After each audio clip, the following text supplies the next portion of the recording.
Today, I want to talk about the receive filter on your UT flaw detector. I'm going to show you something that you may not have noticed before. One of the things I learned during my phased array course is that the receive filter value that you set on the instrument doesn't always match what the probe frequency is in order to get the optimum response. As we know, transducers broadcast an array of sounds. This is a 5 megahertz transducer. Now it's centered at 5, but it also transmits stuff that's above 5 and below 5. When you set the filter in the pulsar receiver settings, that tells the instrument to listen to a certain frequency range. When you've got it off or set to a wide band, what that's doing is basically just listening to everything that the transducer is broadcasting. That can be good, and in some cases there are little bits and pieces that you want to clean up, so we turn on the receive filter. So basic practical thinking would have you believe that if you set the receive filter to the nominal frequency of the transducer, that's going to give you the best response, and that isn't always the case. Let's take, for example, this 5 megahertz transducer. I've got an ERVT block here from, I just touched with Goopy Couplin, beep. This ERVT block from PH Tool. Here I've got a 1/2 inch step, and I'm going to put the probe here, and we're going to hit that half T hole. As I try to peak the whole signal here, there's a couple things going on the screen. Number one, the whole signal is really jumpy. That's because we are within the near zone, and we know that when that happens, signals can be really erratic. The other thing is that there's a big conflicting echo right down there in the middle of the screen. That's because this wedge is old. The damping material has started to come off the front of it. I think I've showed this in another video. Now, if I could go back in time, I would have taken the other wedge out of the box and taken a closer look, but I didn't, and I'm all wired up, and well, we're just not going to do that right now.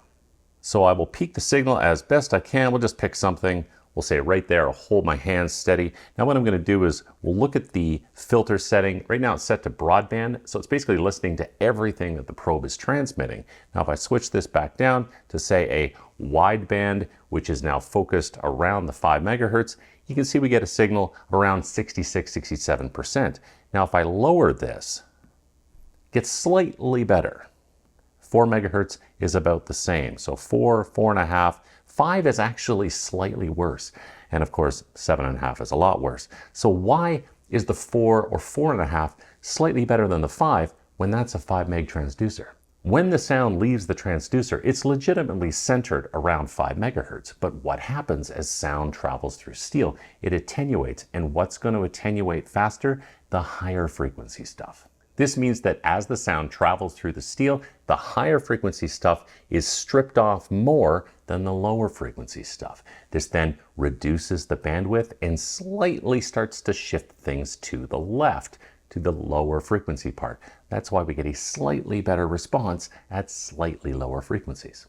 Now, I did a super nerdy spreadsheet on this one time, and I don't even know why I did it, but you can use this here to model what happens. You can actually enter in how far am I traveling in the steel, and using some constants and guesstimations, it will actually show you visually what happens to that bandwidth and how that center frequency slightly shifts to the left. So if that's what happens on a 1/2 inch section on this ERVT block, let's see if it's even worse if I flip it over and do it on the 1.5 inch section. With a wideband centered at 5 megahertz on the receive filter, I'm looking at 63-62%. If I take this to 4.5, it gets better. At 4, it's even better. And at 3.5 megahertz on a 5 meg transducer is actually an even better response. Let's see what happens if I go down to 2.25. Nope, too far. So here, the sweet spot is actually closer to 3.5 rather than 5. Shooting at a longer distance, getting a bigger difference just kind of further illustrates the point that as sound travels, our center frequency is going to shift, and you might get better responses on your receive filter by putting in something lower than the nominal frequency. I hope you enjoyed the video. If you did, please hit the like and subscribe buttons, and thanks for watching.